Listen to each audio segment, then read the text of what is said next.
अब जैसे जिस तरीके से आपके साथ ये अचानक दुर्घटना हुई है, ये कह सकते हैं कि अचानक ये हुआ है आपके साथ, तो किस तरह से आपने इससे संघर्ष करके उभर के आप एकदम वापस आए हैं?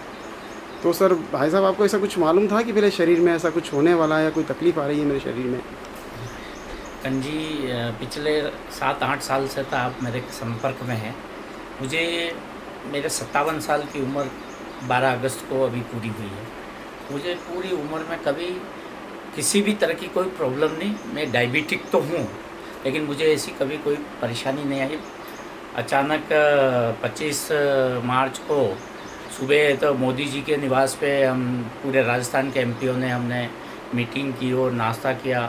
दिन में पार्लियामेंट गया, वहाँ भी बराबर अटेंड किया और लंच करने के बाद थोड़ी देर रेस्ट करी और मुझे अचानक घबराहट हुई और वहीं से मेरी तबीयत खराब हो गई। मैं समझता हूँ कि क्षेत्रवासियों की, उदयपुर वासियों की दुआओं की वजह से मैं आज आपके बीच में उपस्थित हुआ हूँ।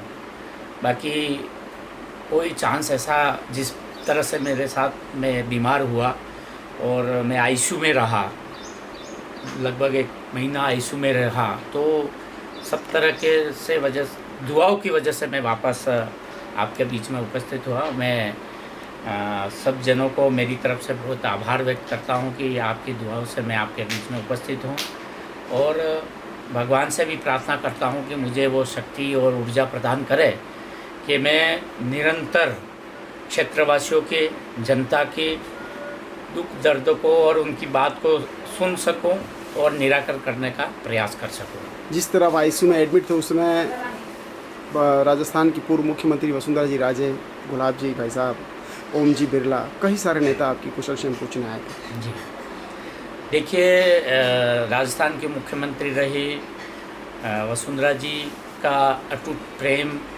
और माननीय गुलाब जी भाई साहब जो नेता प्रतिपक्ष हैं और मैं उनके क्षेत्र का ही एक जनप्रतिनिधि हूँ, तो भाई साहब का जब मीटिंग में आए तो उन दोनों की बात हुई और वो आईसीयू में आए और उनके आने से, दोनों के आने से मुझे एकदम ऊर्जा मिली और मुझे विश्वास था कि जब इतने बड़े लोग मेरे इस बीमारी से वाकिफ़ हो गए और डॉक्टरों को निर्देश करके गए और मुझे पूर्ण विश्वास था कि मैं स्वस्थ होकर आऊँगा। उसके बाद निरंतर गुलाब जी भाई साहब का टेलीफोन आना, निरंतर 2 बार वहाँ निवास पे छुट्टी होने के बाद गुलाब जी भाई साहब मिलने आए, ये मेरे लिए एक बहुत बड़ा संबल दिया। और वसुंधरा जी तो दिन में 3 बार टेलीफोन करती थी, हाल चाल लेती थी, तो उनका भी इतना उनका जो मेरे प्रति जो उनके एक श्रद्धा थी, उनके जो भाव थे, उनके जो प्रार्थना थी। और ओम जी बिरला जो हमारे देश के सबसे बड़े पद पे है, स्पीकर है लोकसभा के, वो अपने दल बल सहित वहाँ आए और मेरी स्वास्थ्य के बारे में जानकारी दी और सभी डॉक्टरों को निर्देशित करके गए कि आप इनका पूरा ध्यान रखेंगे। तो और इसके अलावा अनेकों जनप्रतिनिधि, एमएलए, एमपी साहब, जनप्रतिनिधि, आम आदमी का बराबर मेरे प्रति जो उनकी श्रद्धा थी, सम्मान था, उसकी वजह से मैं आज आपके बीच में उपस्थित हूँ।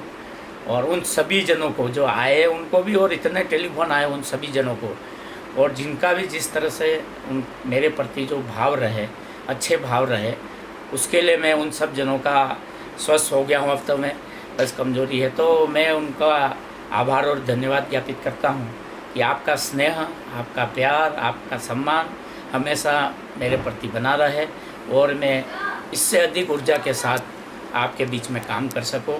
सभी मीडिया के साथियों को भी, सभी प्रेस के मित्रों को भी, और जो मेरे को जानता था और नहीं जानता, जिनकी दुआओं से मैं वापस स्वस्थ हूँ अभी।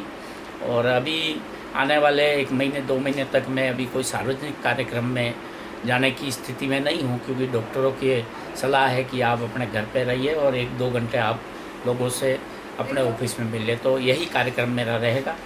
इसलिए सार्वजनिक कोई कार्यक्रम में अटेंड नहीं कर पाऊँगा। भाई साहब, जो ब्रॉडगेज का काम है जो बहुत तीव्र गति से चल रहा है जी, उसके लिए भाई साहब क्या आपकी?